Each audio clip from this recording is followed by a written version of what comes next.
go of. It just sits in your mind. You tell people about it. It's in your dreams. I mean, I watched one not long ago that if I had not watched it, I would have no idea how much cocaine Hitler did. No idea. Like, everybody knows the Third Reich was on meth. You know that, right? The entire German army, they were on meth during World War II. Picture that. 100,000 German soldiers marching through the Ardennes forest, supposed to take 6 days, and they did it in 28 minutes. That's meth. You imagine you're sitting in a cabin in Belgium just drinking fucking milk, I guess. And you hear, "Un Auschenhaben," and you're like, holy shit. A la mer. And I mean, that's meth. You ever been around somebody on meth? I have. It's unsettling. They never stop talking. They want to fuck everything. And those are Americans. Can you imagine what these kinky-ass Germans were like? Just, oh, I want you to suck me dry. Hey! Gunther, back off. Now, Hitler did meth too. It's very well documented. A lot of people don't know he was given cocaine in the mornings by his personal doctor. Like, you think Michael Jackson's doctor was out of line? That was propofol to go to sleep. That's JV shit, okay? Like, I want to go to sleep. Oh, fuck. Hitler would wake up, and then his doctor was like, "Good morning, my Führer," and fucking... and he was like, Jews! Dude, to start your day with an 8-ball and a heart full of hatred is wild. Here's what I really want to know. Why am I learning about this at 46? I feel like every little kid should know this, you know? Like, kindergartners should come up to all of us and be like, "Do you know how much cocaine Hitler did?" You don't think that's the best deterrent story for a kid? I do. When I was a kid, they go, "Don't do coke." And you go, "Why?" And they're like, "That's what rock stars do." And you're like, "Oh, okay." You mean like Slash and Eric Clapton? And they're like, "Yes." They're up till 6 a.m. and they're shaving their bodies. And they're fucking girls. Is that what you want to do? And you'd be like, "Boo." Anybody else do coke? Yeah, Martin Scorsese. You're like, "Yeah, that fucking worked out." How about a bad guy? We don't have any. Well, there is this one. I don't know if you've heard of him. His name is Adolf fucking Hitler. He was doing mountains of coke. By the way, he was having the same dumb conversations your friends have. He was just having them about war. He was like, "We should go to Stalingrad in December."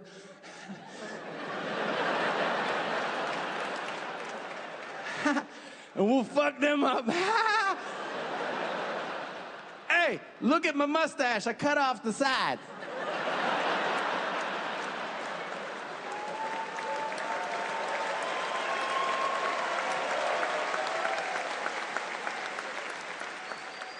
You guys want to see my art? It's pretty good. It's mostly me choking ducks. Look at this shit. You think Mussolini likes me? All right, well, no, it should be said. He was a real knucklehead. Cool accent, though. Yeah.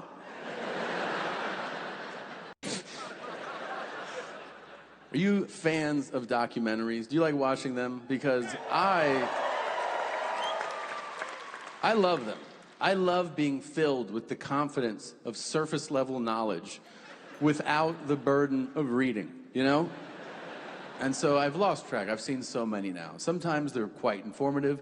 Other times they're just amusing. I mean, the funniest thing I've seen in a year is a Netflix documentary series called Untold, which focuses on sports stories. Yeah, and there's one in particular on there. It's about a guy named Johnny Manziel. Now, if you're in this theater and you do not know who Johnny Manziel is, I will now use my time to tell you.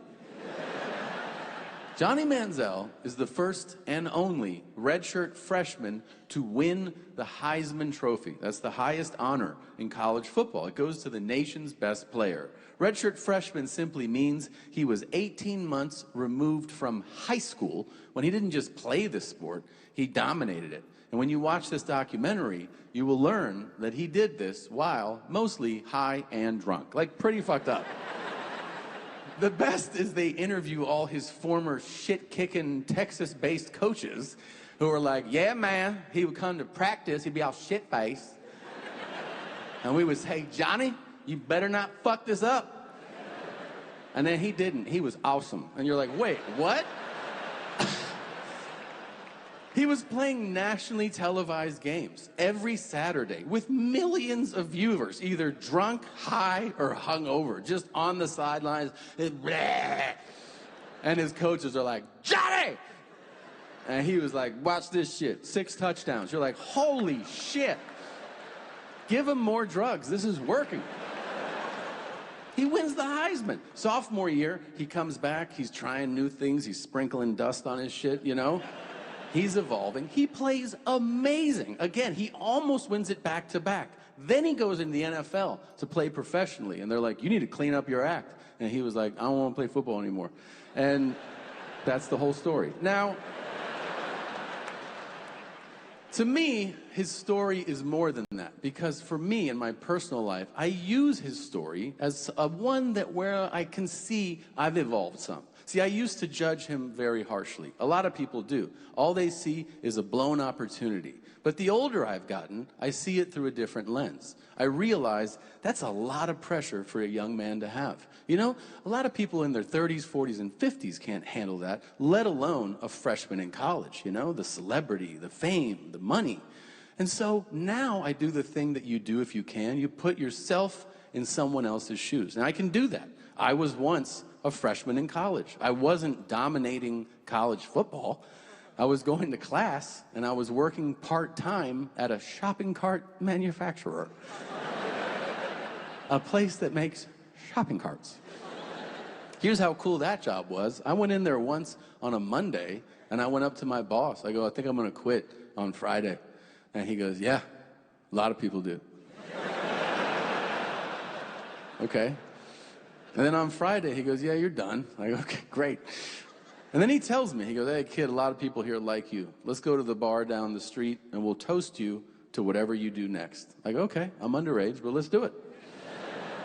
So we went, you know. People from the office came. They were so nice. They gave me good luck cards, little gifts and such. And then one of them gave me a bottle of Jack Daniel's whiskey, which was definitely meant to be a parting gift, you know, like, take this with you. And I was like, I'll just drink it here at the bar.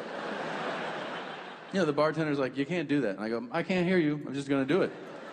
Like, how can I make fun of Johnny for not being able to handle millions? I can't handle a free fucking bottle of booze.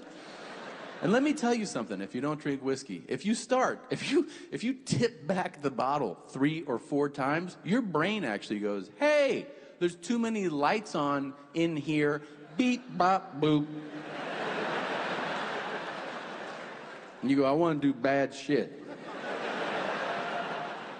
I started taking people's change that was on the bar. I was like, that's my shit. Fuck you. You know, my friends were like, hey, calm down. I go, you fucking calm down.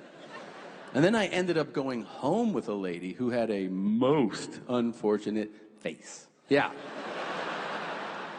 You think I'm being mean, but I know I'm being honest, and that's why we're here. I blacked out, thankfully. Some of you never blacked out. Congratulations on your healthy lifestyle choices. But the rest of us know it is horrifying. I mean, I remember I woke up that next morning. I was looking out a window into a yard I didn't recognize. And I was like, where am I? And what is this? And then I turned over, and this fucking gargoyle appeared. And I audibly gasped in her face. You understand? Like, I'm here, and I went, oh. Oh. And she was used to it. She was like, I know. You're not the first fella to do that. She looked like Bill Belichick, the former Patriots coach. Picture him with shoulder-length brown hair. Same face, same body. Yeah, I was like, put the fucking hoodie on. I don't want to see this. And then I left there, you guys, feeling tremendous shame. Now, I told you I was a freshman in college. I was taking Psychology 101. We had talked about shame. You know what they teach you in that class about shame? They teach you that shame thrives in secret. If you feel shame about anything, you should confide it in at least one other person to help release the feeling. But if you keep it inside, it festers and grows, and it can consume you. And I remembered thinking back then, how fascinating. I feel shame, and I know what to do. Tell someone. And then I thought, fuck that. I will die with this secret and bury it under pizza. And as I was doing that, I remember getting a call from a guy who was at that bar the night before. He goes, hey man, where did you go after the bar? And I said, I went home. And he goes, did ya? I go, yeah. He goes, I don't think you did. I go, no, I did. And he goes, you didn't. I go, what are you talking about? He goes, we can stop doing this. I'll tell you what you did. And I go, okay, what did I do? And he goes, dude, you fucked my aunt.